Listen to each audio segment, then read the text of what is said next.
Hello everyone, तो कैसे हैं आप लोग। उम्मीद है आप लोग काफी अच्छे होंगे। तो स्वागत है आपका हमारे यूट्यूब चैनल। से फ्रेंड्स, आज हम आज के एक और नए वीडियो के साथ एक और नए लेक्चर के बात करने लगे बुक नंबर 3 का लेसन नंबर 13, जिसका नाम है महात्मा गांधी और राष्ट्र आंदोलन। ठीक है, इसमें हम कई आंदोलनों के बारे में पढ़ने वाले जो कि महात्मा गांधी द्वारा किए गए थे। ठीक है, यानी उनकी स्टार्टिंग से यानी क्या कौन कौन से उन्होंने आंदोलन किए, सारे आंदोलन के बारे में पढ़ने वाले हैं। यानी कि उनके आंदोलन स्टार्टिंग से लेकर के उनकी पूरी मृत्यु तक का हम सारा व्याख्यान जो है इस लेक्चर वीडियो में देखने वाले हैं। फुल एक्सप्लेनेशन वाला है विद नोट के साथ। और हाँ, आप लोग जानकारी के लिए बता दूं, इससे पहले की जितनी वीडियोस थी वो सारी वीडियोस बना के मैंने अपलोड कर दिया। हाँ, कुछ चैप्टर जो है मैंने स्किप किए क्योंकि वो चैप्टर्स की जो है अभी हमारे जो सिलेबस है सिलेबस से हटा दिए गए हैं या वो चैप्टर अभी नहीं आ रहे हैं, इसलिए मैंने उसको स्किप कर दिया। बाकी मैं बहुत जल्दी उसकी भी वीडियो आपको अपलोड कर दूंगा। तो आज की वीडियो को स्टार्ट करते हैं, लेकिन उससे पहले अगर आप लोग हमारे चैनल पर तो प्लीज चैनल को सब्सक्राइब करके बेल आइकन को ऑन कर लेता है कि आने वाली जितनी न्यू वीडियोज है उन सभी की नोटिफिकेशन आप लोग तक पहुंच जाए। तो ज्यादा फार्म ना बढ़ते हुए स्टार्ट करते हैं आज की वीडियो।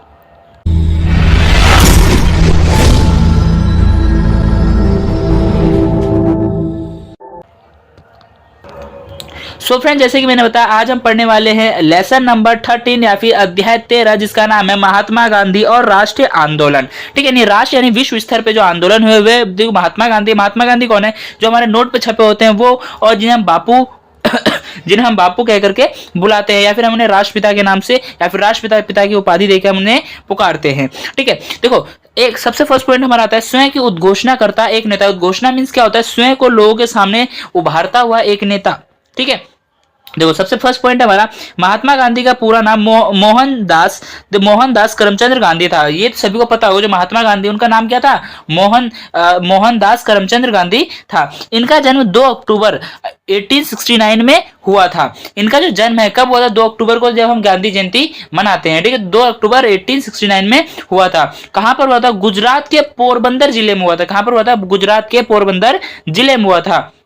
तथा उनके पिता का नाम दीवाना करमचंद गांधी था। जो महात्मा गांधी थे उनके पिता का नाम क्या था, दीवाना करमचंद गांधी था।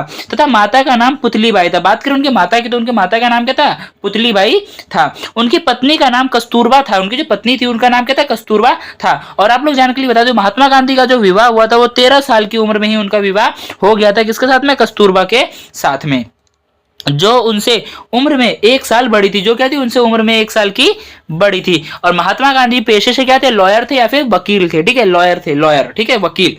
महात्मा गांधी विदेश में 2 दशकों तक रहने के पश्चात, यानी कि जो महात्मा गांधी है वो विदेश में कितने तक टाइम तक रहते, 2 दशक तक। अब मैं बात करते हैं दशक की। दशक मैंने पहले बहुत अच्छे से एक्सप्लेन किया है और आज भी एक बार मैं आपको एक्सप्लेन कर देता हूँ। दशक मीन्स क्या होता है कि देखो, यहां से हमारा स्टार्ट होता है, मैं कर देता हूँ, 1910 से स्टार्ट करते हैं। तो 1910 से, ठीक है, यहाँ पे 1910 से अगर हम स्टार्ट करते हैं तो 1919 तक में जाके क्या होगा, हमारा 1 दशक कंप्लीट होगा। यानी कि 10 साल का हमारा 1 दशक होता है। ठीक है, तो यहाँ पे 2 दशक की बात हो रही थी। इसका मतलब क्या है, 20 सालों तक वो कहाँ रहे थे, विदेश में रहे थे। ठीक है, उसके पश्चात जनवरी 1915 में बात करें, जनवरी 1915 में तो वो कहाँ आ गए, अपनी मातृभूमि यानी कि भारत लौट आए। इन सालों में, यानी कि इन ईयर्स में, ये जो 20 साल का जो साल बीता, इस टाइम पीरियड में ज्यादातर भाग जो था उन्होंने दक्षिण अफ्रीका में व्यतीत किया। ज्यादातर जो भाग था उन्होंने कहां पे व्यतीत किया, दक्षिण अफ्रीका में व्यतीत किया। इतना क्लियर है। ठीक है, अब आता है हमारा नेक्स्ट पॉइंट। यहां पर एक वकील के रूप में गए थे वो, जो जैसे कि मैंने आपको स्टार्टिंग में बताया, जो हमारे महात्मा गांधी थे वो क्या थे, एक लॉयर थे, वकील थे। तो जब वो गए थे दक्षिण अफ्रीका, जब वो गए थे वहां पे गए किस रूप में थे, एक वकील के तौर पर वहां पे गए थे। तथा वह इस क्षेत्र में भारतीय समुदाय के नेता बन गए। लेकिन कुछ टाइम वहां रहने के बाद क्या हुआ, उनकी सोच और उनके हर चीज का करने का जज्बा, लोगों के प्रति उनका व्यवहार इतने अच्छे थे कि लोगों ने उन्हें क्या कर दिया, उन्हें एक अलग औहदा दिया, एक अलग पद दिया। तो वो क्या करेंगे, जन नेता बन गए। क्या बन गए, जन नेता बन गए। जहां पर उन्होंने क्या क्या, रंगभेद का जमकर विरोध किया। जहां पर उन्होंने क्या क्या, जन नेता बनने का एक रीजन भी यही था, हमारा जो रंगभेद की नीति थी, पहले रंगभेद काले गोरे का जो भेदभाव होता था वो हमारी रंगभेद की नीति थी। इसका विरोध किया था किसने, हमारे महात्मा गांधी जी ने। ठीक है, और कहां पर किया था ये रंगभेद की नीति, कहां से लाई गई थी, दक्षिण अफ्रीका में। क्लियर है इतना। ठीक है, दक्षिण अफ्रीका ने ही गांधी जी को महात्मा बनाया। दक्षिण अफ्रीका का एक लेखक था जिन्होंने उनको महात्मा कहकर बुलाया, फिर महात्मा की उन्हें उपाधि सौंप दी, जिस वजह से उन्हें महात्मा गांधी के नाम से पुकारा गया। अफ्रीका में ही महात्मा गांधी ने प्रथम बार सत्याग्रह के रूप में जानी गई अहिंसक विद्रोह, यह अहिंसक मीन्स क्या होता है, बिना किसी मारकाट के, लड़ाई झगड़े के, अहिंसक विद्रोह की अपनी विशेष तकनीक का प्रयोग, यानी कि बिना लड़े झगड़े बातों से ही सारा मसला हल हो जाना, ये होता है हमारा अहिंसक विद्रोह। इतना क्लियर हुआ? ठीक है, अब आता है हमारा नेक्स्ट पॉइंट क्या है, अलग अलग धर्म के मध्य, अलग अलग धर्मों के बीच में क्या था, सौहार्द यानी बहुत प्रेम की भावना बढ़ाने का प्रयत्न किया, यानी सभी धर्मों के बीच में क्या उन्होंने प्रेम को बढ़ाने का क्या किया, प्रयत्न किया। और ऊंची जाति के भारतीयों को नीची जातियों तथा औरतों के प्रति पक्षपात यानी भेदपूर्ण वर्ताव हेतु चेतावनी दी। यानी कि जो ऊंची जाति के जो लोग थे ना, वो लोग क्या करते, जो भारतीय के जो नीची जाति के लोग थे ना, उनके साथ क्या भेदभाव करते थे। प्लस जो औरत थे, जो लेडीज थी, महिलाएं थी, उनके साथ भी भेदभाव किया जाता था, जिसके लिए उन्होंने चेतावनी दी कि ऐसा कोई भी नहीं करेगा। इतना क्लियर है? ठीक है। सन 1915 में जब महात्मा गांधी भारत वापस लौटे, तब उस समय का भारत सन 1893 में जब वहां से गए थे, यानी जब यहाँ से वो गए, जब महात्मा गांधी 1915 जब अपनी मातृभूमि भारत लौट करके आए, तो उस टाइम का भारत यानी इस समय का भारत, और जब वो छोड़ के गए थे, कब गए थे भारत वो बाहर 1893 में, यानी कि 1893 में जब वो छोड़ के गए थे, उस टाइम के भारत में बहुत ज्यादा बदलाव आ चुका था, बहुत ज्यादा फर्क आ चुका था, उस समय से बहुत अलग था, यानी जब वो छोड़ के ना उस टाइम से बहुत ज्यादा अलग हो चुका था। हालांकि यह अब भी एक ब्रिटिश उपनिवेश था। उपनिवेश मीन्स क्या होता है, कोई दूसरा राज आकर हमारे ऊपर अधिकार करे, हमारा उपनिवेशवाद कहलाता है, यानी दूसरा आदमी आकर के हमारे ऊपर अपना हुक्म जमाए, अपनी शासन सत्ता चलाए, वो हमारा उपनिवेशवाद होता है। लेकिन क्या था, हालांकि ये जब वो गए तो उस टाइम पे भी उपनिवेशवाद था, लेकिन जब वो आए उपनिवेश तो उस टाइम पे, परंतु अब इसमें राजनीतिक नजरिए से कहीं ज्यादा सक्रियता आ चुकी थी। राजनीतिक नजरिए से देखें तो बहुत ज्यादा ये आगे बढ़ चुकी थी, सक्रियता आ चुकी थी, लोग सक्रिय हो चुके थे। 1905 से 1907 के स्वदेशी यानी विदेशी व्यापार का त्याग, ठीक है, यानी कि क्या 1905 से 1907 के जो विदेशी जो व्यापार था ना, उसको त्याग करने के लिए आंदोलन के द्वारा उन्होंने विस्तृत रूप से मध्य वर्गों के मध्य अपनी अपील का विस्तार कर लिया था। यानी कि इन्होंने क्या किया, जो विदेशी वस्तुएं थी ना, उन सभी का त्याग करने के लिए क्या किया था इन्होंने, कि सभी लोगों को एकजुट कर लिया था, उन सभी से अपील का विस्तार किया था। इस आंदोलन के द्वारा कुछ प्रमुख नेता भी सामने आए। जब यह आंदोलन करवाया गया, यानी जो विदेशी वस्तुएं थी उन सभी का त्याग करवाया गया, तो उसी टाइम पे कुछ और जन नेता भी उभर कर सामने आए, क्योंकि जब महात्मा गांधी नहीं थे ना, तो उससे पहले भी कई सारे आंदोलन चल रहे थे, ठीक है। तो कुछ नेता हमारे जो है उसमें उभर कर सामने आए, जिसमें कि हमारा लाल बाल पाल आता, वो क्या है वो मैं आपको आगे क्लियर कर दूंगा। जिसमें पंजाब के लाला लाजपत राय, जिसको मैंने लाल बोला, ठीक है, उसके बाद राय, देखो लाला लाजपत राय, महाराष्ट्र के बाल गंगाधर तिलक और बंगाल के विपिन चंद्रपाल शामिल थे। जैसे कि मैंने बताया लाल बाल पाल, तो वही है, यानी कि लाला लाजपत राय, ठीक है, और बाल गंगाधर तिलक, और तीसरा था हमारा पाल मीन्स ये बंगाल के विपिन चंद्रपाल थे, वो इसमें शामिल हुए थे। नए जन नेता जो आए, पहले जो आंदोलन कर रहे थे गांधी जी नहीं थे, उनसे पहले जो आंदोलन कर रहे थे वो जन नेता उभर कर सामने आए। किस आंदोलन के तहत? इसी जब विदेशी वस्तुओं का त्याग किया जाता है, इस आंदोलन के तहत। इन तीनों को लाल बाल पाल के रूप में जाना जाता है, जैसे मैंने आपको बता दिया, इन तीनों लाल बाल पाल के रूप में जाना जाता है। यह तीनों नेता काफी लड़ाकू प्रवृत्ति के थे। ये तीनों नेता थे ना, बहुत ज्यादा लड़ाकू प्रवृत्ति के स्वभाव के थे, यानी बहुत जल्दी उब जाते, बहुत जल्दी ने ये हाइपर हो जाते थे, युद्ध के लिए उतारू हो जाते थे। महात्मा गांधी के गुरु, बात करें महात्मा गांधी गुरु के, देखो महात्मा गांधी के जो गुरु थे ना, वो कौन थे? गोपाल कृष्ण गोखले। कौन थे? गोपाल कृष्ण गोखले। एक बात हम स्टार्ट करेंगे उससे, जब गांधी जी की वापसी से, जब 1915 में जब गांधी जी वापस हमारे भारत आ गए, अपनी मातृभूमि आ गए, तो उस टाइम पे गोपाल कृष्ण गोखले ने इन्हें किसी भी चीज में, किसी भी दौर में, या फिर किसी भी आंदोलन को उठाने से, या कोई भी आवाज उठाने से पहले गोपाल कृष्ण गोखले जो था, उन्होंने ये कहा हमारे महात्मा गांधी जी कि आप एक बार जाए 1 साल या 2 साल के लिए पूरा जो भारत भ्रमण करें, कि जो ब्रिटिश शासन है किस तरीके से चल रहा है, लोगों की क्या क्या इच्छाएं, क्या मांग है, क्या डिमांड है, किस बेस पे लोग तुम्हारे साथ जुड़ सकते हैं या खड़े हो सकते हैं। बाकी चीजें हम आगे पढ़ेंगे तो अच्छे से क्लियर हो जाएगा। उन्होंने महात्मा गांधी जी को पूरे एक वर्ष तक भारत भ्रमण की, यहाँ पे ब्राह्मण नहीं आएगा, भ्रमण आएगा, भ्रमण मीन्स घूमने की सलाह दी, जिससे भारत में चल रही समस्याओं के बारे में ज्यादा से ज्यादा उन्हें पता चल सके, लोग किस वजह से परेशान है और उनका कारण क्या है, उनका समाधान कैसे किया जा सकता है। इतना क्लियर है, प्लस वो लोगों की नजरों में भी आ जाएंगे। इतना क्लियर हुआ, ठीक है। अब आता है हमारा नेक्स्ट पॉइंट क्या है, फरवरी 1916 में बनारस, ठीक है, बनारस हिंदू विश्वविद्यालय का उद्घाटन समारोह में हुई। यानी तो जो महात्मा गांधी जब आ गए थे उसके एक साल बाद ही जो बनारस विश्वविद्यालय था ना, इसका उद्घाटन हो रहा था। ठीक है, उद्घाटन में जो मौजूदगी थी ना, मौजूदगी को प्रस्तुत किया किसने? उद्घाटन में मौजूदगी को प्रस्तुत किया किसने? महात्मा गांधी जी ने। जिसमें राजा था मानव प्रेमी, जो राजा थे यानी बड़े बड़े शासक, जो अमीर लोग थे, अमीर तबके के लोग थे, राजा आए थे। मानव प्रेमी जैसे लोग जो थे, जो धनवान लोग थे, उनको बुलाया गया था, जिन्होंने विश्वविद्यालय की स्थापना में अपना दान दिया। जिन लोगों ने अपना विश्वविद्यालय के दान में अपना जो योगदान दिया था, उन सभी लोगों को यहाँ पे बुलाया गया था। ठीक है, BHV के नाम से भी हम इसको जानते हैं, बनारस विश्वविद्यालय को। ठीक है, तो अगर आपके पास अगर ऐसा क्वेश्चन आता है कि BHV क्या था, या फिर बनारस विश्वविद्यालय, वैसे हिंदी मीडियम के बच्चे हैं तो उनके लिए बनारस विश्वविद्यालय ही आएगा। बाकी ये शॉर्ट फॉर्म में है, शॉर्ट फॉर्म भी आपको पता होता है, BHV यानी बनारस हिंदू विश्वविद्यालय, विश्वविद्यालय। इतना क्लियर है? ठीक है, तो देखो जिन लोगों ने इसमें अपना दान दिया था ना, वो सभी बड़े तबके के सभी लोगों को वहां पे बुलाया गया था, उनकी मौजूदगी थी। इस समारोह में एनी बेसेंट जैसे कांग्रेस के कुछ अहम नेता भी मौजूद थे, कुछ अहम नेता भी मौजूद थे, प्रमुख नेता जो थे वो भी मौजूद थे। यहाँ पर महात्मा गांधी को भी बुलाया गया था। इसी समारोह में, इसी उद्घाटन में महात्मा गांधी जी को भी बुलाया गया था, और उन्होंने सबसे बड़ी गलती यही की थी, महात्मा गांधी को वहां बुला करके। कैसे, अब वो देखेंगे।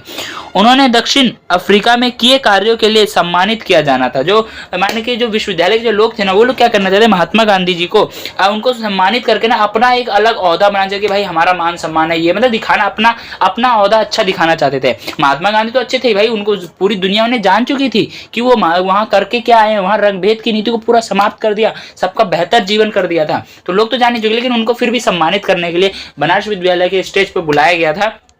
ठीक है, यहाँ पे उनको बुलाने का मेन मोटिव ये था कि हम उसको सम्मानित करेंगे कि आपने महात्मा की उपाधि ली और आपने वहां पे बहुत अच्छे काम किए, जो भी काम किया उसके लिए सम्मानित करना था। ठीक है, जब गांधी जी की बोलने की बारी आई, जब गांधी जी को स्टेज पे बुलाया गया कि आइए आप कुछ 2 शब्द बोलिए, तो गांधी जी ने पूरा काला चिट्ठा खोलना शुरू कर दिया। कैसे? उन्होंने निर्धन श्रमिकों की तरफ ध्यान देने की वजह भारतीय विशेष वर्ग को आड़े हाथ ले लिया। ठीक है, तो वो क्या था, जब गांधी जी की बोलने की बारी आई ना, तब उन्होंने क्या किया, जो निर्धन श्रमिक, जो निर्धन यानी गरीब लोग थे, ठीक है, जो श्रमिक थे, किसान श्रमिक यानी मेहनत मजदूरी करते थे, उनकी तरफ में ध्यान ना देने की वजह से, यानी कि जो विश्वविद्यालय, देखो किसने ध्यान नहीं दिया था विश्वविद्यालय को? देखो बनाने में तो मिस्त्री थे, कर्मचारी थे, बहुत सारे लोग थे भाई, किसान मजदूर वगैरह थे, उनको भी तो बुलाना चाहिए था, उनका ही तो हाथ था उसको बनाने में। लेकिन तुमने किसको बुलाया? जिसने उसमें दान दिया। उन लोगों को पूछा भी नहीं गया, तो उन्हीं को उसने नहीं बुलाया। तो उसी के विषय में कौन बोलेंगे? अब गांधी जी आवाज उठाएंगे।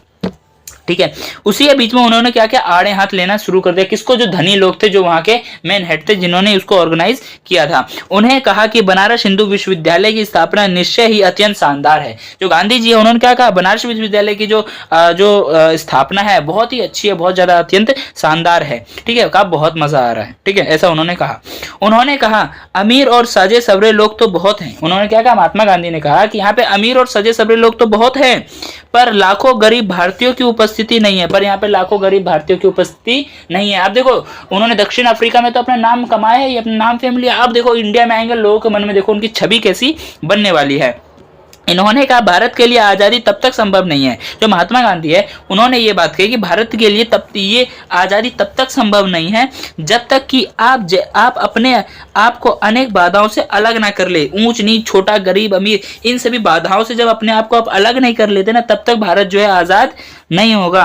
महात्मा गांधी जी ने कहा कि हमारी मुक्ति केवल किसानों के माध्यम से ही हो सकती है। जो महात्मा गांधी ने, उन्होंने ये बात कही कि हमारी जो मुक्ति है, हम जो मुक्ति पा सकते हैं, उसका एकमात्र कारण कौन है? किसान है। किसानों के माध्यम से यह मुक्ति पा सकते हैं। ना तो वकील, ना तो डॉक्टर, ना ही जमींदार इसे सुरक्षित रख सकता है। देखो, वकील की खेती करने जाएगा नहीं, ठीक है, डॉक्टर खेती करने जाएगा नहीं, जमींदार है उसको जरूरत ही नहीं है कि नहीं है, तो वो लोग तो जाएंगे नहीं ना। तो हमें कौन आजादी दिला सकता है? किसान लोग।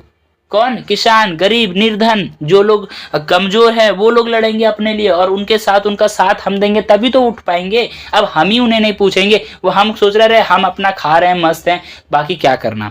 आज हमारे इंडिया में क्या हो रहा है? इतनी सारी परेशानियां आ रही है, कभी हिंदू विवाद हो रहा है, कभी मुस्लिम विवाद हो रहा है, कभी राम मंदिर को होकर लेकर हो रहा है, कभी किसी मस्जिद को लेकर। क्यों हो रहा है? हमारे बीच एकता खत्म हो चुकी है।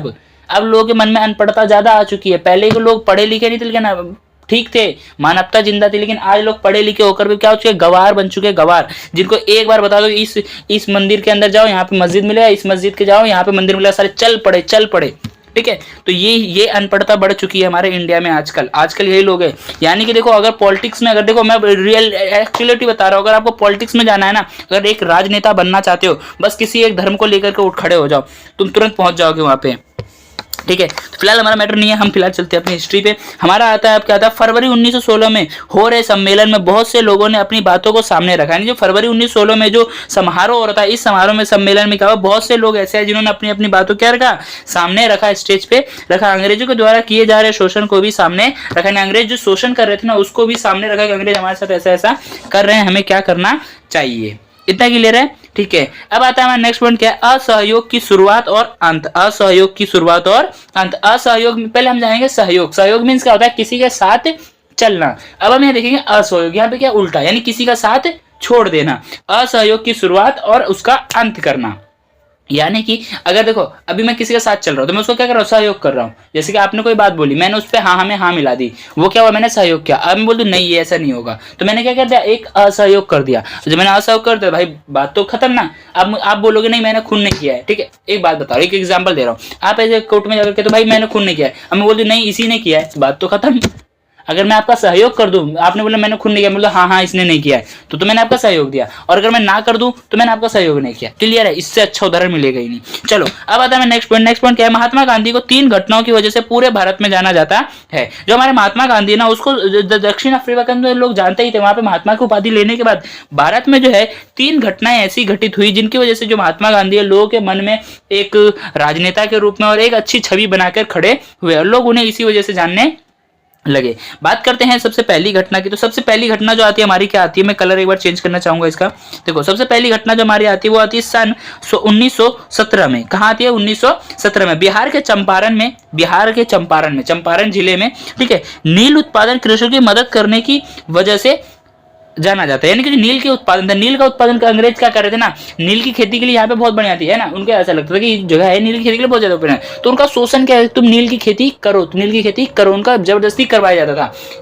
जो शोषित लोग थे ना, उन्होंने ऐसा कहा, तो फिर गांधी जी गए, गांधी जी ने उनका समर्थन दिया और नील की खेती का लेकर के उन्होंने समर्थन दिया, तो उसमें भी उनको विजय प्राप्त हुई, या फिर उस आंदोलन को उन्होंने सार्थक बना दिया। तो जिस वजह से क्या हुआ कि लोग उन्हें जानने लगे। एक घटना तो हमारी ये घटित हुई। दूसरी घटना क्या थी, सन 1918 में गुजरात के खेड़ा में किसानों की फसल नष्ट हो गई थी। किसानों की जो फसल थी नष्ट होने तक लगान मीन्स क्या था, कर, लगान मीन्स कर, बात करते हैं टैक्स की, टैक्स को माफ करने की मांग की वजह से की जा रही। जो किसान थे जो अंग्रेज थे, अंग्रेज क्या थे, उनको कर चाहिए, उनको राजस्व चाहिए था। लेकिन जब भाई उनकी फसल ही नष्ट हुई, वो राजस्व किसान नष्ट, वो कर कहाँ से देंगे, वो जो लगान है वो कहाँ से देंगे। तो इसको माफ कराने के लिए भी गांधी जी ने समर्थन किया उनका, और उसमें भी उनको जो है विजय प्राप्त हुई। तीसरी घटना आती है जिसकी वजह से महात्मा गांधी और जाने गए।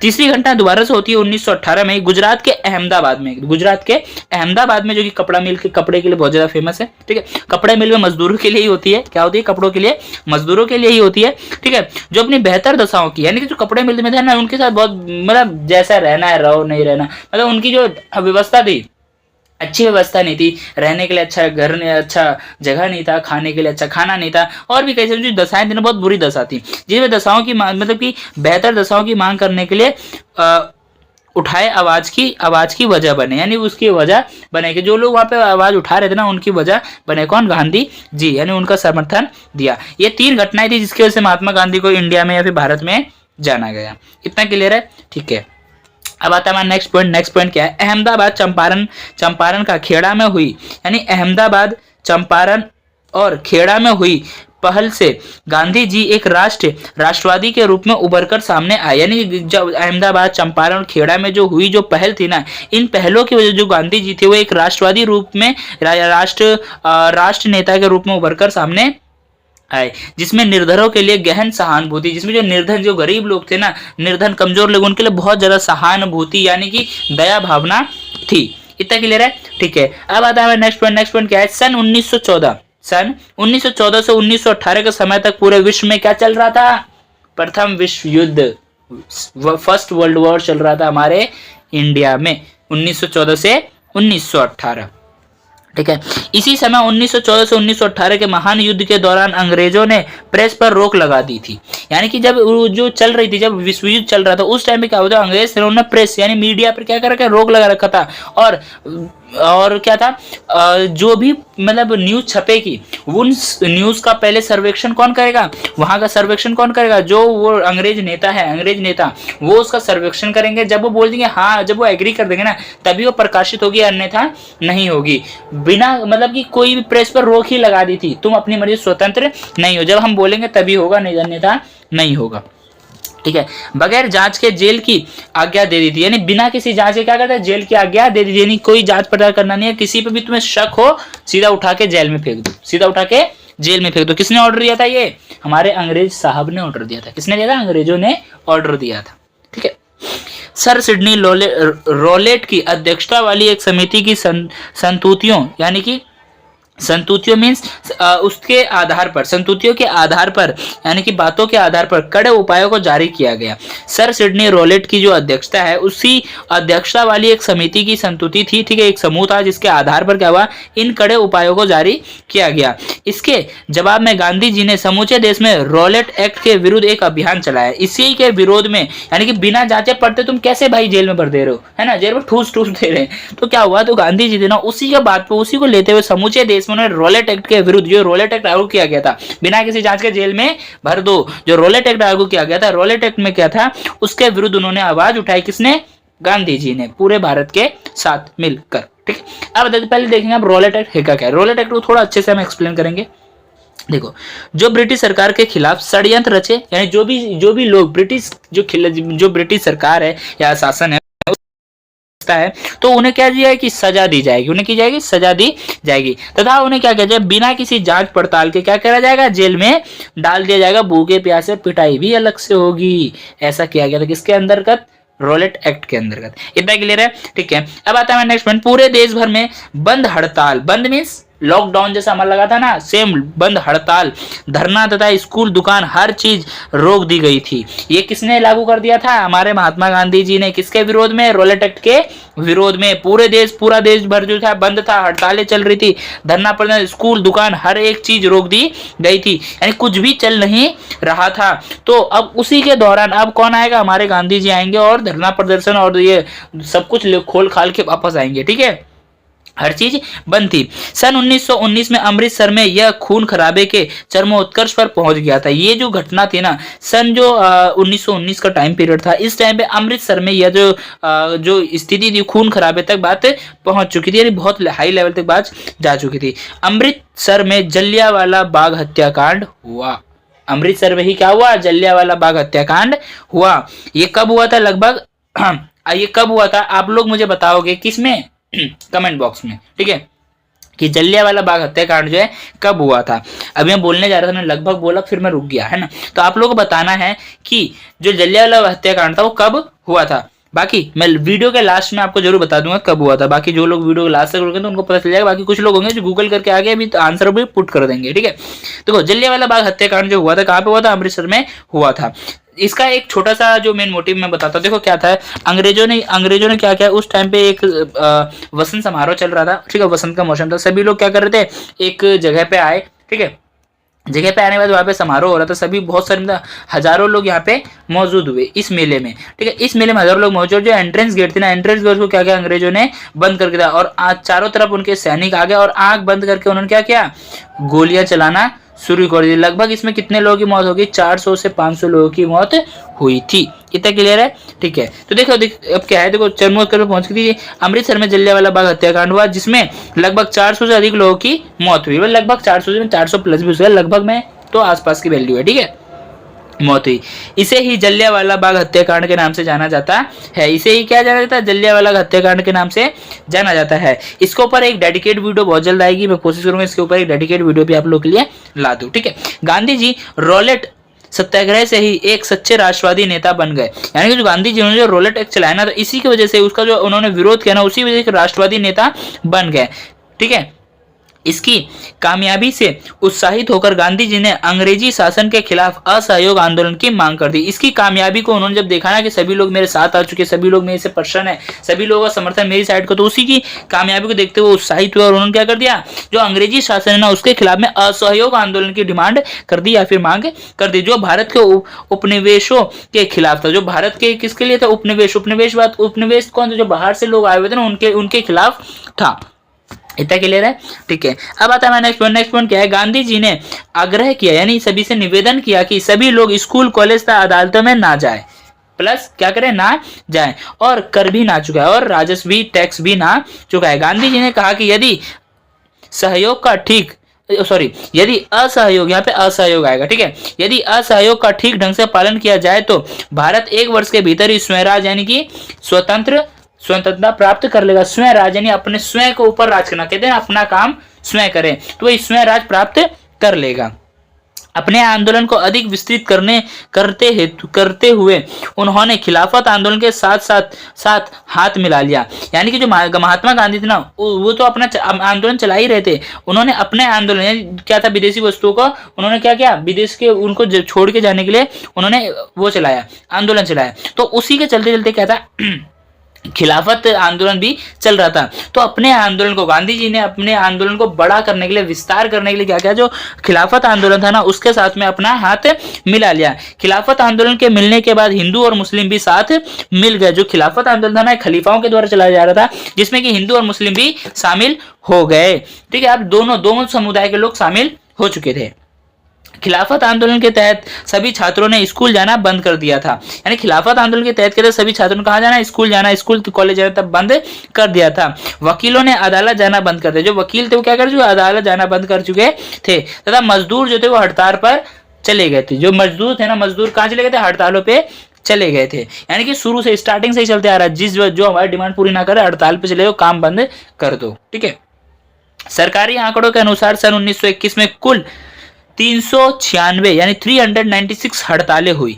यानी कि सरकारी आंकड़ों की बात करें तो इसमें टोटल जो 19 से 21 में कितनी हड़तालें हुई, एक साल के अंदर में हमें 396 हड़तालें देखने को मिलती है, जिसमें 6 लाख मजदूर शामिल। जिसमें कितने लाख मजदूर शामिल थे, 6 लाख मजदूर जो है शामिल थे। इससे 70,000 कार्य दिवसों की हानि हुई। यानी इन हड़तालों की वजह से क्या हुआ, 70 लाख कार्य दिवस यानी काम करने वाले दिनों की हानि हुई। 70,000 निकल गया था, 70 लाख कार्य दिवसों की हानि हुई। इतना क्लियर है? ठीक है। देश के लोगों ने तथा किसानों ने टैक्स देना बंद कर दिया था। जो देश के लोग थे उन्होंने तथा किसानों ने क्या कर दिया, टैक्स देना बंद कर दिया था। अवध में कृषकों ने करों का भुगतान नहीं किया। जो अवध था ना, अवध वाला क्षेत्र था, वहां पे क्या हुआ, अवध के क्षेत्र से जो किसान थे, कृषक थे, उन्होंने क्या कहते हैं, भुगतान करना बंद कर दिया, या करों का भुगतान नहीं किया था। यह शासन के लिए एक प्रशिक्षण था। ये क्या था, शासन के लिए, जो अंग्रेजी शासन था उसके लिए क्या एक प्रशिक्षण था। क्या था, सिखा मतलब कहते हैं ना सबक सिखाना, तो उसके लिए एक प्रशिक्षण था।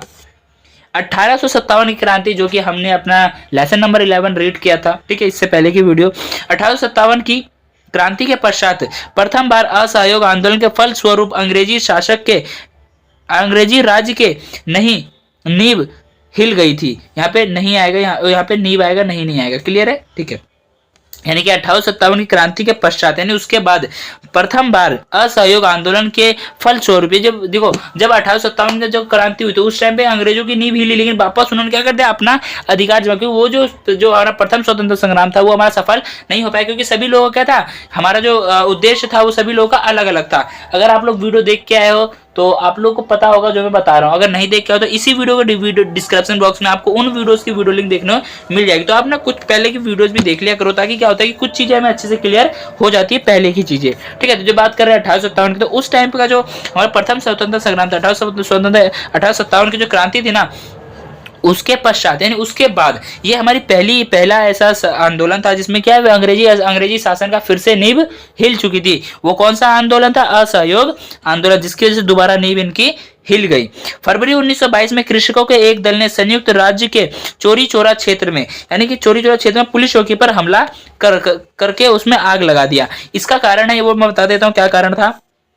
ठीक है। देखो फरवरी 1922 में कृषक यानी किसानों का एक समूह जा रहा था, कहा जा रहा था हड़ताल पे ही जा रहा था, कहीं कहीं से जा रहा था हड़ताल पे ही। तो वहां पे जो चोरी चोरा यानी एक जगह का नाम है, जो उस क्षेत्र में एक पुलिस थाना था, वहां पे लोग बैठे हुए थे, पुलिस वाले बैठे, पुलिस वाले क्या थे, अंग्रेजों के पिट्ठू ही तो थे वो लोग भी, तो भाई उनको उनसे पैसा मिल रहा था, उन्हीं के तलवे चाटते फिर रहे थे। अभी भी वैसा ही है, जिसके पास पैसा उन्हीं के जेब में पड़े हुए हैं ये लोग, ठीक है।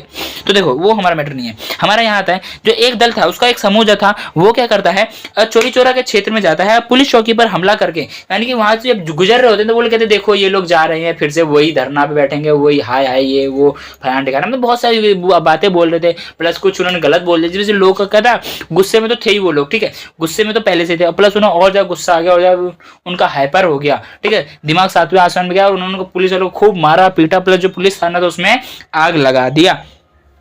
इस अग्निकांड में बहुत से पुलिस वालों की क्या हो गई, मौत हो गई या फिर मृत्यु हो गई। हिंसा की इस गतिविधि से गांधी जी को यह आंदोलन उसी क्षण वापस लेना पड़ा, जब उन्हें पता चला कि चोरी चोरा में ऐसी घटना घटित हो चुकी है या हिंसा पे आ चुका है। गांधी जी का कहना क्या था, आंदोलन करो, लड़ो अपने, लेकिन अहिंसक तरीके से, बातों से, युद्ध तक बात नहीं जानी चाहिए। तो ये जब ये हिंसा वाली जो घटना उनके कान तक पड़ी, तो उन्होंने तुरंत ही क्या कर दिया, अपनी जो असहयोग आंदोलन था उसको उसी क्षण उन्होंने वापस ले लिया या फिर लेना पड़ा। इतना क्लियर है, ठीक है। अब आता है नेक्स्ट पॉइंट क्या है, असहयोग आंदोलन के दौरान हजारों भारतीयों को कैद में डाल दिया गया। जब असहयोग आंदोलन चल रहा था उस टाइम पे हजारों भारतीयों क्या कर दिया, जेल में डाल दिया गया। खुद गांधी जी को मार्च 1922 में राजद्रोह यानी राज के, तुम क्या कर रहे हो राज्य में, लोग मन में हमारे प्रति, यानी अंग्रेजों कैसे कहते हैं कि लोग मन में हमारे प्रति क्या कर रहे हो, तुम बुराइयां बढ़ रहे हो, तुम हमें उनको आग लगा रहे हो उनके मन में, हमारी जो छवि है तुमसे गलत कर रहे हो। तो राजद्रोह के जुर्म में उन्हें भी कैद कर लिया गया। किसको, गांधी जी को। कब, 1922 में। ब्रिटिश राज के द्वारा उन्हें 6 साल की सजा सुनाई गई। जो ब्रिटिश राज था उसके द्वारा जो गांधी जी थी उनकी 6 साल की सजा सुनाई गई। महात्मा गांधी के बचाव में किसान, श्रमिक, यहाँ पे किसान आएगा, क्या आएगा, किसान, ठीक है, किसान, श्रमिक, कारीगर भी इसमें शामिल होने लगे। यानी जो गांधी जी थे ना, गांधी जी एक जन नेता बन चुके थे, वो लोगों के मन में उनकी छवि आ चुकी थी, ठीक है। तो उसको देखते हुए किसान, कारीगर, श्रमिक उनको बचाने के लिए क्या हुए, उनके साथ खड़े हो गए, उनके में शामिल हो गए। यह लोग गांधी जी को महात्मा कहकर बुलाते थे। ये सभी लोग क्या कहते, उन्हें महात्मा कहकर बुलाते थे। वो क्या कहते, इनको एक ईश्वरीय देवी स्वरूप मानने लगे थे, क्योंकि ये क्या करते, उनके प्रति आवाज उठा रहे थे। महात्मा गांधी 1924 में रिहा हो गए, यानी कि 1922 में देखो उनको जेल हुई, सजा कितने साल की सुनाई गई, 6 साल की। लेकिन वो अगर उनको छोड़ा कब गया, रिहा कब हुए, 1924 में। देखो 6 साल की सजा होती है, सीधा सीधा हमारा हिस्सा कितना बन जाता है, 28 का बनता है, ठीक है। तो 28 का बनता है, लेकिन निकले कब, 4 साल पहले ही निकल गए, यानी कि 24 में ही, मतलब 2 साल की सजा काटी, बाकी 4 साल का सजा नहीं काटी। क्यों नहीं काट पाए, क्योंकि जो वहां उनके जो लोग थे ना, जो उनके सहयोग में लोग खड़े थे, वो लोग क्या हो चुके थे, आंदोलन पे आ चुके, बोले कि उन्हें छोड़ दो, मार काट हम सब कर देंगे, हम भी जेल जाने को तैयार, मार काट पे उतारू हो चुके थे। इसलिए अंग्रेजी शासन को ये निर्णय लेना पड़ा कि अब हमें गांधी जी को छोड़ना ही पड़ेगा। सो फ्रेंड्स, आज की वीडियो को हम यहीं पे एंड करते हैं। बाकी आने वाला जो लेक्चर वीडियो होगा, यानी कि लेक्चर 2 में हम इस चैप्टर को पूरी कोशिश करेंगे खत्म कर दे। अभी इसमें काफी कुछ बचा हुआ है। तो आज की वीडियो में इतना ही, मिलते हैं नेक्स्ट वीडियो में नेक्स्ट टॉपिक के साथ। तब तक के लिए bye bye, thanks for watching this video.